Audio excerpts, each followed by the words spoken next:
Shem Adonai Naaseh Venatsiach, Shalom Uvracha mes amis, un de nos chers élèves et qui programme notre site nous a posé une question extraordinaire.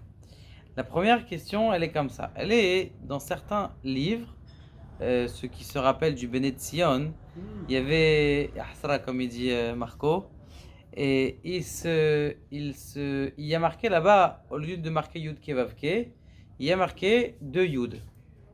À quoi ça correspond ce Yud? Dans le Teilat Hashem, des fois il est marqué 2 Yud avec un petit pass dessus, un petit. À quoi ça correspond ces 2 Yud là? D'accord? Et d'un autre côté, et dans Hashem Sefatai Tiftar, on mentionne pas ce nom-là. On mentionne le nom qui s'appelle que Adnout. C'est Aleph, Dalet, Nun, Yud. D'accord? Donc ça, c'est pourquoi est-ce que là-bas, il n'y a pas aussi 2 Yud? Et qu'est-ce que ça veut dire les 2 Yud? Alors maintenant, nous allons rentrer dans une explication de ce que c'est le Leshem Yichud Kutsha Be'echu Shrinte. C'est quoi ce inyan là de dire à Kadosh Baruch Hu, je vais rallier Shem Kutsha Be'echu ou Shrinte? On sait très bien. Kutsha Be'echu, c'est-à-dire je vais rallier la présence de Dieu et ou Shrinte. Kutsha Be'echu, le Saint béni soit-il avec sa présence. C'est quoi? Il y a 2 choses, Kadosh Baruch Hu Chas V'Shalom. On sait très bien que c'est marqué Shema Israël, Hashem Elokeinu, Hashem Echad, Dieu est un. Si Dieu est un, donc ça veut dire qu'il n'y a pas 2 choses chez Dieu. Donc ça veut dire que ça, venez, nous allons allier Akadosh Baruch Hu avec sa présence. Qu'est-ce que ça veut dire cette chose-là? La réponse, elle est dans un machal, mes chers amis. Vous êtes tous partis une fois au Kotel. Et vous avez ressenti au Kotel qu'il y a une plus grande présence divine, une plus grande rapprochement que vous avez entre Dieu et vous lorsque vous priez au Kotel. Mais pourquoi? On sait très bien, Malé Kol Haaretz Kevodo.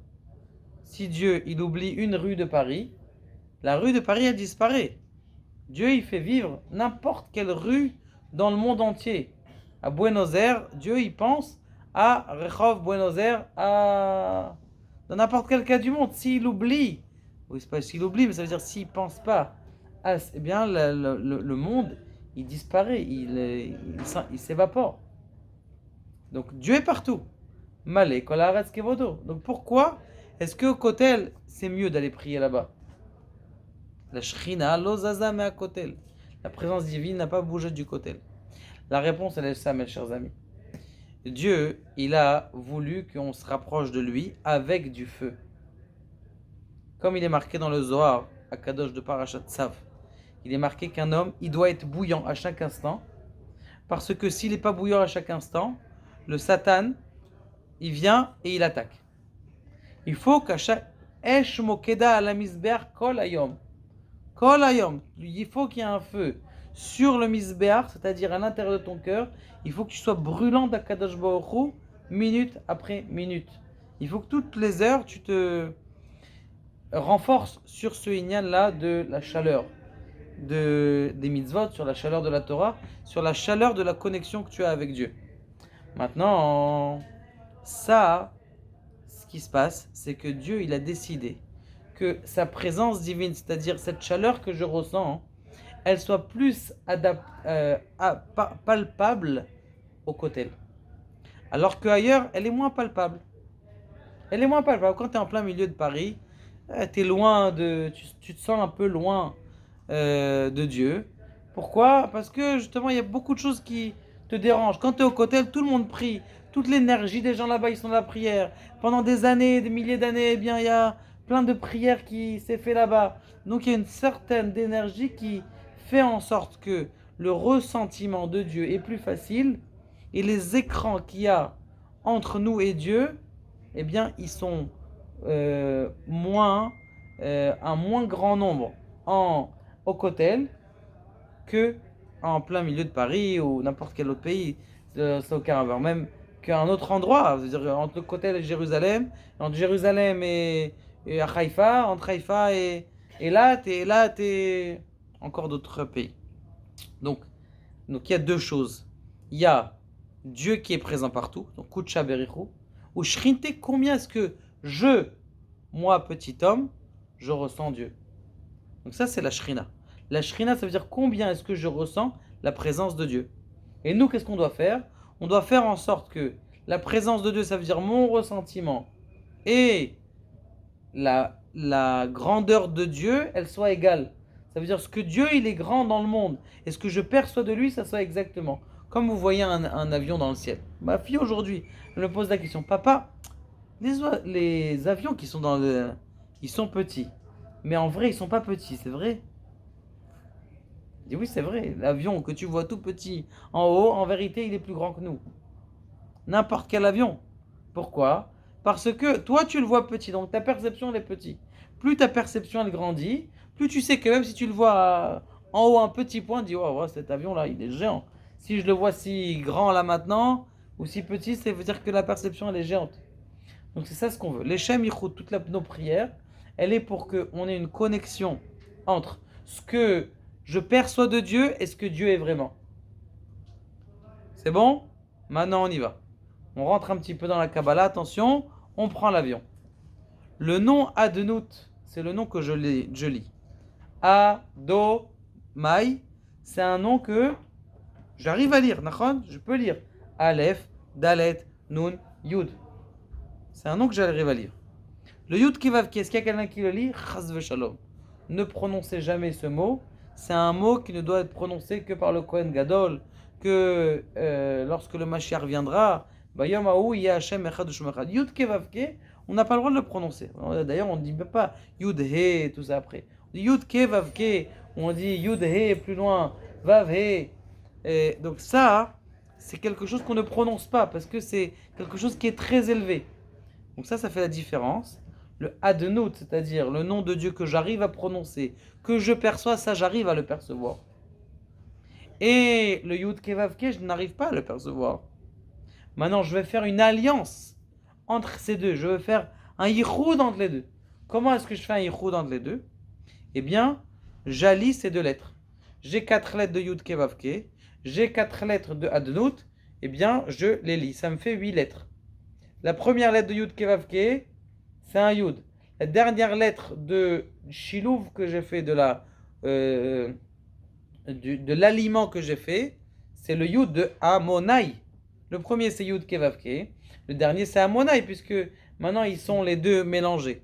Dans les livres des Séfaradim aujourd'hui d'Irak, d'Irak ça veut dire ce que j'appelle Edot HaMizrach, vous voyez directement que c'est déjà mélangé. Ces deux-là, ils sont mélangés. Et c'est bien de penser ça, parce que c'est des yichudim. Ça fait partie des yichudim. Alors des fois, c'est mes balbel. C'est pour ça que dans le Patach Eliyahu, eh bien, en haut, il a mélangé les deux lettres. Il a mélangé les deux shem. Comme ça, chacun qui regarde le Kevavki, il regarde aussi en haut, comme ça, c'est ça que tu dois penser.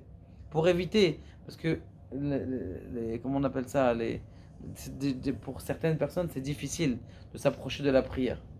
Donc, comme c'est difficile de s'approcher de la prière, eh bien, vaut mieux que ça soit. C'est pour ça que d'ailleurs, c'est le grand-père de ma femme, de mémoire bénie, Rav Eliaou Charbit, Yosef Eliaou Charbit. Eh bien, il a fait un livre qui soit scolaire, un livre qui soit clair. La Hamida, elle commence au début, elle finit. Il y a c'est bien, la pagination, elle fait que c'est un livre qui est facile d'utilisation. Les autres livres, ça commence, comment on appelle ça, l'impression. À l'époque, elle était difficile, donc ce qu'on pouvait faire, on le faisait.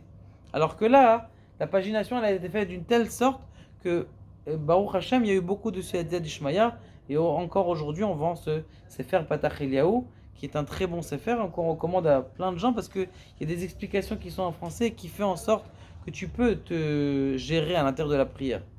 Il y avait des gens qui n'utilisaient pas le Patach Eliyahu, ils utilisaient Stam un autre livre et ils ne comprenaient pas les petites lettres. Et il m'a dit une fois, moi je fais le Birkat Amazon, comment vous arrivez à faire le Birkat Amazon si rapidement? Moi je mets 15 minutes pour faire le Birkat Amazon. Je lui dis comment 15 minutes? C'est beaucoup, je vois que tu lis bien. Pourquoi tu dis? Bah je fais comment on appelle ça, Alanissim. Après, il y a l'Anissim de Purim, l'Anissim de Hanouka. Et je fais Ya'alev Yavor, et tu sais. Je dis, mais ça, c'est pas tout le temps qu'on fait ça. À l'Anissim, c'est à Purim, à l'Anissim, c'est à Hanouka. Il faisait tout. S'il avait lu dans le livre de Patah Eliyahu, un livre qui est en français, il aurait dit, ça c'est à Purim, il t'explique, chaque chose est expliquée. Ça t'apprend à prier, là tu te baisses, comment on s'incline, comment on se lève. Des choses qui sont importantes. Donc, on revient à ce Inyan là. C'est important de voir le shilouv. C'est quoi le shilouv? C'est-à-dire que mon ressentiment de Dieu et ce que Dieu veut me donner, eh bien, ils sont rattachés.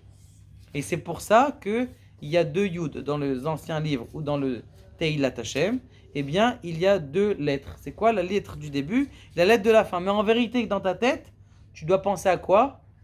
À la connexion de Eyud Kevavke, ce que Dieu est vraiment. Yud Kevavke, Aya Oveveye, l'être présent qui a été, qui sera. D'accord? Et Adnout, mon maître. C'est quoi dire à Monai? C'est quoi, comme on dit en hébreu, Adoni, mon maître. Donc ça, c'est Adnout. D'accord? Donc ça, c'est Amonai. Maintenant, Adkan, ça, on a fini ça. Maintenant, pourquoi dans Hachem Sefatai, c'est marqué la lettre? Parce qu'on n'est pas encore arrivé à ce niveau-là de chibour, de connexion entre les deux. On est en train de commencer à décoller. Et donc, l'Adnout, ça fait référence au din, à la rigueur. Et donc, le Adonai, Sefatai, Tiftach, Rufi, Yagit, Teilatecha, justement, c'est pour permettre à la bouche qui est la rigueur de vouloir s'ouvrir. Et puis après, on dit Baruch Ata Hashem. Là, on peut repenser encore à la connexion des deux lettres, comme on a expliqué déjà du début du cours. Que Kadosh Baruch Hu nous aide, Bezrat Hashem, à nous concentrer. Et comme il dit le Baal Shem Tov, plus on va connaître et on va dévoiler les secrets de la Torah, surtout dans notre période du Mashiach, et bien plus Bezrat Hashem, le Mashiach se dévoilera. Baruch Adonai, le Olam Amen.